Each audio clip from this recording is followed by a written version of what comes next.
मैं बताना चाहता हूँ अभी शुरुआत है। देखिए बीजेपी की प्रचंड बहुमत के साथ सरकार बनने जा रही है। जिस तरह से हमने ग्राउंड पे काम किया है, लोगों के फीडबैक आ रहे हैं, हमारे पन्ना प्रमुखों के जो फीडबैक आ रहे हैं उसके अनुसार बीजेपी की सरकार बनना तय है। और ये रुझान जो है जब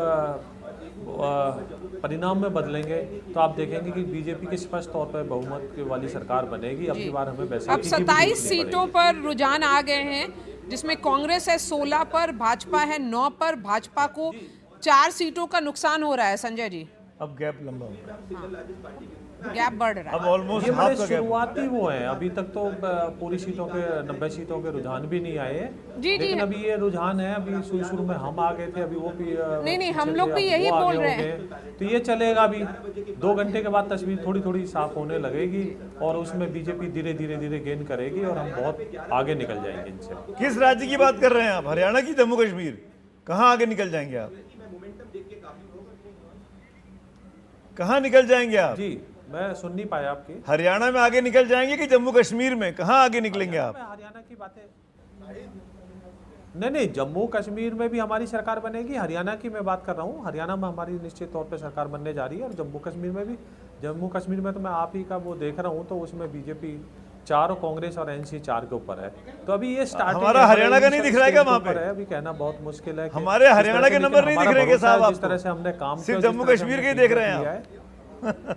हरियाणा के भी देखिए ना, 17 और 9 वो भी दिख रहे हैं। जी मैं हरियाणा की भी देख रहा हूँ। हरियाणा में 17 पे कांग्रेस आप दिखा रहे हो, बीजेपी 9 पे दिखा रहे हो जी। लेकिन ये तो अभी बहुत शुरुआती है जी ठीक अभी है, कहना तो बड़ा मुश्किल है। आप धीरे धीरे देखेंगे कि बीजेपी गेन करेगी। ठीक है, देखते हैं। संदीप जी कुछ बोलना चाह रहे हैं? आपने हमारे चैनल पे बहुत ही अच्छा प्रोजेक्शन भी किया है। जो काफ़ी संघर्ष की टक्कर है उसको आपने ऊपर लगाया है जम्मू एंड कश्मीर का।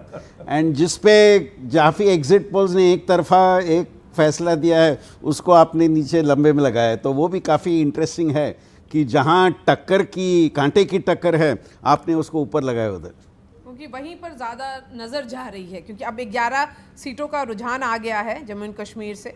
भाजपा 6 पर, कांग्रेस एनसी 5, और ये क्लिफ हैंगर की तरफ बढ़ रहा है, जो इंडिकेशन ट्रेंड हमारे एग्जिट पोल की तरह ही जा रही है। हाँ ये वैसे ही है, लेकिन अभी बहुत अर्ली है। 15 मिनट हुआ है और अभी पोस्टल बैलेट्स चल रहे हैं। ये अर्ली है, लेकिन जम्मू एंड कश्मीर के सिचुएशन में सबसे इंपॉर्टेंट ये होगा कि सिंगल लार्जेस्ट पार्टी कौन सी होगी। जी। और उसमें जितना प्रोजेक्शन था एनसी का, शायद रियलिटी ग्राउंड पे थोड़ा उससे बाद में निकला। मैंने अखबारों में पढ़ा, अब आप बीजेपी को बहुत करीब से जानते भी हैं, अगर बीजेपी सिंगल लार्जेस्ट पार्टी है तो शायद आज ही शपथ हो जाएगी। Is it so? इतनी जल्दी में?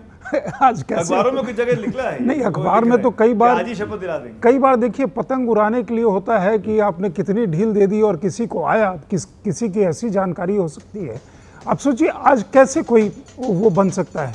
उसके लिए कोई सर्टिफिकेट भी लेना पड़ता है, कोई एमएलए का कम से कम सर्टिफिकेट तो मिल जाए। तो इतना दूर तक पतंगबाजी लेकर के जाना, उसके बाद इतनी भी क्या जल्दी है। और उसके बाद आपका एक एक्टिव सुप्रीम कोर्ट भी है कि मतलब आप चले जाएंगे और बिल्कुल ऐसा होगा। उसमें मूल चीज जो एक सेकंड, जेएनके में जो मूल चीज है, जिस चीज की तरफ सबसे ज्यादा इंटरेस्टिंग होगा वो देखने का, कि अगर NC as a party, not with Congress, अगर एनसी के नंबर क्या बीजेपी से कम होते हैं, अगर उस केस में दोनों कोalition माना जाएगा कि नहीं, प्री पोल कोalition। उसका एक कारण है कि जो विधानसभा के जब चुनाव हो रहे थे तो कई जगह फ्रेंडली फाइट हुई। राहुल गांधी वहां जाके प्रचार किए एनसी के अगेंस्ट, और फारूक अब्दुल्ला कांग्रेस के अगेंस्ट आके प्रचार किए। तो ऐसे सिचुएशन में वो शायद नहीं माना जाए। और 5 कांग्रेस के प्रवक्ता से भी एक सवाल पूछ लेते हैं संदीप जी, क्योंकि क्या उन्होंने जल्दी से सेलिब्रेशंस की शुरुआत कर ली? अभी कांग्रेस के प्रवक्ता हमारे साथ जुड़ रहे हैं, और ये हमें थोड़ा समझने की ज़रूरत भी है सुमित, क्योंकि जो अर्ली ट्रेंड्स हैं वो अब पिक्चर और क्लियर होती जा रही है।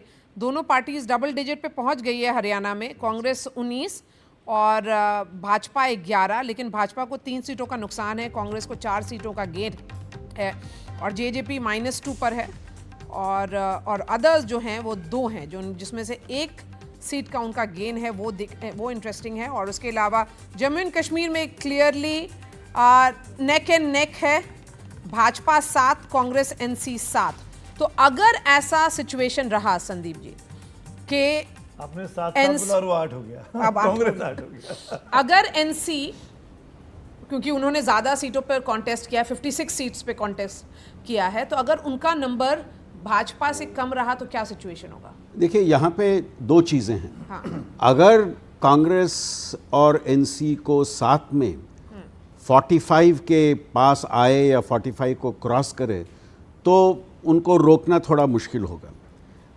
अगर कांग्रेस और एनसी दोनों 40 के नीचे हों फिर प्रश्न आएगा कौन आगे है दोनों में से, और तब जैसे अभी कहा गया अलायंस का प्रश्न, फ्रेंडली फाइट्स का प्रश्न सब आ जाएगा।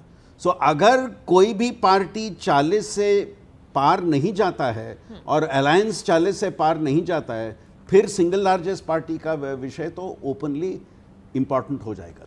अगर प्री पोल अलायंस है लेकिन 7 सीटों पर फ्रेंडली फाइट भी है जिसका जिक्र संजय कर रहे थे, क्या आपको लगता है कि एलजी को वो मौका मिलेगा कि उसको प्री पोल अलायंस ना माने, क्योंकि 7 सीटों पर आपकी फ्रेंडली फाइट भी? बट अगर आप 45 के पास हैं, 43, 44 तब तो 40 के पास है।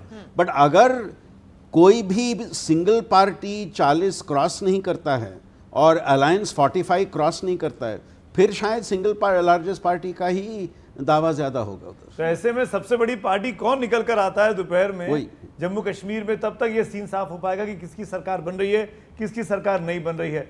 कांग्रेस मुख्यालय में पटाखे फोड़े जा रहे हैं, कांग्रेस कार्यकर्ता वहां इकट्ठे हो गए हैं और अभी तक के जो आंकड़े हमारे पास जम्मू कश्मीर से हैं, 10 पर बीजेपी है, 8 पर कांग्रेस एनसी है, 1 अदर्स के खाते में जा रही है।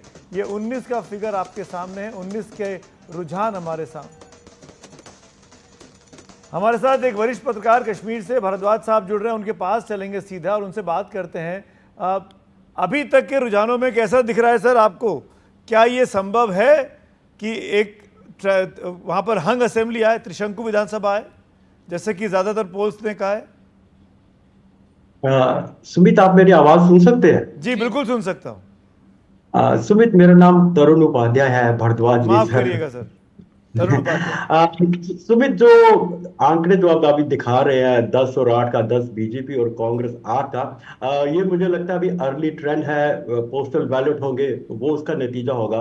पर जो ग्राउंड की सिचुएशन वो ये दिखाती है कि BJP will do considerably well in the Jammu region, और कश्मीर में मुझे लगता है कि उसको उतनी सीट 2 या 3 की उसको उम्मीद है, पर वो भी काफी मुश्किल लगता है। तो मेरे हिसाब से ये एक रीजनल कॉन्टेस्ट हो जाएगा, जम्मू वर्सेस कश्मीर।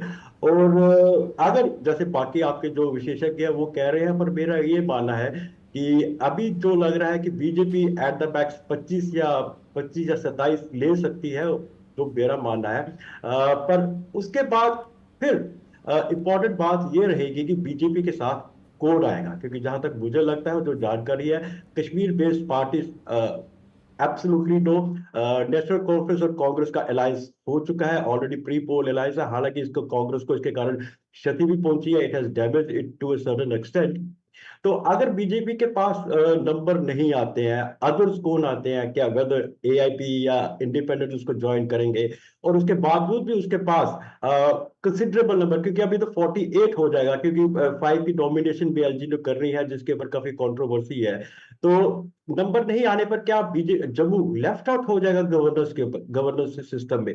ये एक बड़ा एक इंपॉर्टेंट और मूड क्वेश्चन है।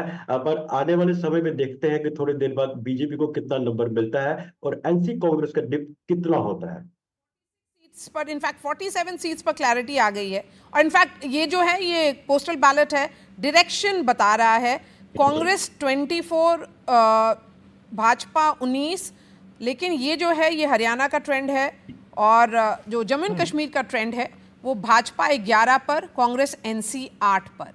सो भाजपा ने डबल डिजिट ले लिया है जम्मू एंड कश्मीर में। एक चीज जो जैसे हरियाणा में मान के ये चल रहा था कि बीजेपी साफ है, वैसा बाद के सिचुएशन में उन्होंने फाइट बैक काफी अच्छा किया है। अगर ये ट्रेंड आगे जाता है जहां भी जाता है, लेकिन ये पोस्टल बैलेट है, पोस्टल बैलेट है। मैं ये कह रहा हूं, अगर इसीलिए मैंने कहा अगर ये ट्रेंड, अगर बहुत बड़ी चीज है, तो अगर ये ट्रेंड आगे जाता है इस तरह से, इसके बाद वो रिवर्स हो सकता है। पोस्ट में संजय भाई बीजेपी को 25-27 सीटें मिल रही हैं। हाँ, तो 25-27 अगर आ रही है तो मुझे आश्चर्य नहीं हो रहा है। हाँ, पर अगर ये 20 के नीचे रुक जा रहा है, तब आप सही कह रहे हैं। पहले तो लोग मतलब 20 के नीचे का ही कोई भी आंकड़ा दे रहे थे, उसके बाद वो बाद के सिचुएशन में बीजेपी ने अपने ग्राउंड्स काफी क्लोज किए हैं।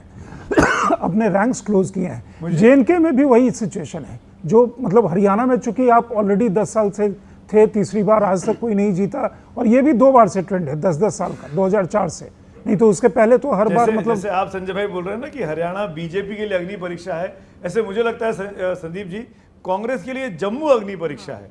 अगर कांग्रेस जम्मू में अच्छा करती है तो सरकार बनाने की अलायंस की, अगर कांग्रेस अच्छा नहीं करती है जम्मू में तो जो आप कह रहे थे कि वो 5 का पेज जो है और एलजी जो है वो सब रोल में आ जाएंगे। देखिए ये परीक्षाओं का दौर है। देखिए अलायंस की बात जब आप करेंगे नेशनल कॉन्फ्रेंस और कांग्रेस की, नेशनल कॉन्फ्रेंस घाटी में उन्होंने ज़्यादा कंटेस्ट किया है और कांग्रेस ने जम्मू में ज़्यादा कंटेस्ट किया है। सो यहाँ पे अगर कांग्रेस जम्मू में ज़्यादा सीट्स लाती है तो ऑटोमेटिकली वो अलायंस के लिए एडवांटेज हो जाएगा। और जम्मू में ये direct flight between Congress and BJP है मोस्ट कॉन्स्टिट्यूंसी। बिल्कुल, और देखिए नंबर भी देखिए ना आप, जिस तरीके से जम्मू कश्मीर का रुझान हमारे पास है, बीजेपी काफी आगे निकल गई है। 14 में बीजेपी आगे चल रही है, 8 पर कांग्रेस अलायंस है, 23 के रुझान हमारे सामने हैं। और हरियाणा में उल्टा है, हरियाणा में कांग्रेस आगे चल रही है, 49 के रुझान हमारे सामने हैं।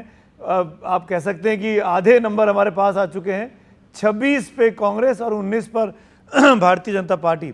हमारे साथ ईशान त्यागी जुड़ रहे हैं। कांग्रेस के प्रवक्ता जुड़ गए, ईशान त्यागी जी।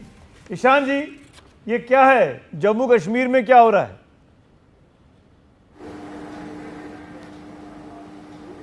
सुमित जी, अभी आप थोड़ा सा सब्र रखिए, थोड़ा वेट करिए।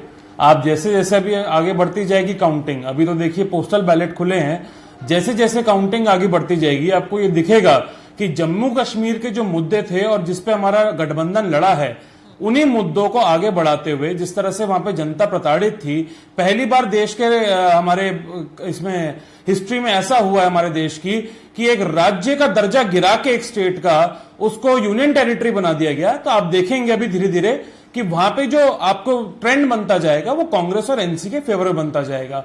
और मैं अभी आपको भी सुन रहा था थोड़ी देर पहले, आप एक सवाल कर रहे थे कि जी ईशान, आपको आवाज आ रही है? हाँ आ रही है, बोलिए बोलिए ईशान, क्या कहना चाह रहे हैं? मैं एक बात आपकी सुन रहा था, आपने एक सवाल पूछा था कि क्या हरियाणा में भारतीय जनता पार्टी हैट्रिक लगाने जा रही है, क्या ऐसा पहली बार होने जा रहा है? तो देखिए आपके ट्रेंड खुद दिखा रहे हैं और मुझे भी कुछ रुझान दिख रहे हैं जहां पे अभी 74 सीटों के रुझान आ चुके हैं और वहां पे 51 पे कांग्रेस पार्टी आगे है। तो आप ये देखिएगा कि इस बार ऐसा कुछ नहीं होने जा रहा है। और ये ऐसा है कि भारतीय जनता पार्टी ने अपनी हार उसी दिन स्वीकार कर ली थी जिस दिन उन्होंने मनोहर लाल खट्टर जी को मुख्यमंत्री के पद से हटाया था। तो उन्होंने अपनी विफलताओं को स्वीकार करने का काम किया था। हमने जिन मुद्दों पे चुनाव लड़ा हरियाणा में, हमारे साथ जिस तरह से जनाधार जुड़ता गया, ईशान भाई, मेरी आवाज आ रही है ना? इसको हम लोग भाषणों का दौर कम रखते हैं और क्विक क्वेश्चन आंसर कर लेता हूं मैं आपसे। हरियाणा में आप कह रहे हैं कि कांग्रेस जीत रही है, बीजेपी की हैट्रिक नहीं लग रही है, ये जीत किसकी है? राहुल गांधी की, भूपेंद्र सिंह हुड्डा की? कांग्रेस पार्टी की। वो ऑप्शन ही नहीं था। कांग्रेस पार्टी की जीत है सुमित जी। राहुल गांधी जी भी कांग्रेस पार्टी के नेता हैं और भूपेंद्र हुड्डा जी, दीपेंद्र हुड्डा जी, कुमारी शैलजा जी, रणदीप सिंह सुरजेवाला जी और वो सारे विधायक प्रत्याशी हमारे जो 90 के 90 हैं, वो कांग्रेस पार्टी के। तो कांग्रेस पार्टी की जीत है।